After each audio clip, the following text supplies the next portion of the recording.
शेतीपंपासाठी दिवसा किमान 8 तास सुरळीत वीज पुरवठा मिळावा या प्रमुख मागणीसाठी साक्री तालुक्यातील सामोडे येथील शेतकरी आदी राजकीय पक्षाचे पदाधिकारी व संघटनांच्या कार्यकर्त्यांनी महावितरण कार्यालयावर धडक मोर्चा नेला होता।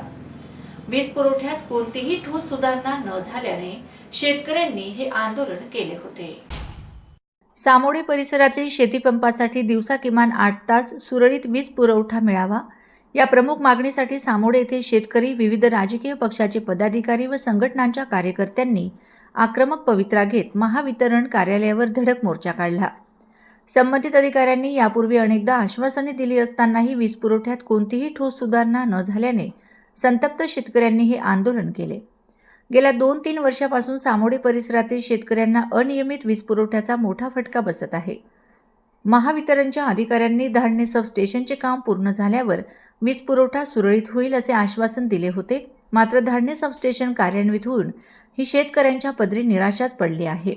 सध्या 8 तासाऐवजी केवळ 6 तास वीज पुरवठा केला जात असून त्या 7 तासांपैकी फक्त 2 तास वीज सुरळीत असते।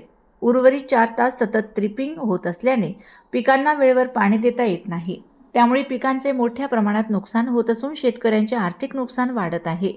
रात्री वीज पुरवठा दिला जात असल्याने शेतकऱ्यांना बिबट्या व इतर वन्य प्राण्यांच्या भीतीत जीव धोक्यात घालून रात्री व पहाटे शेतात जावे लागत आहे।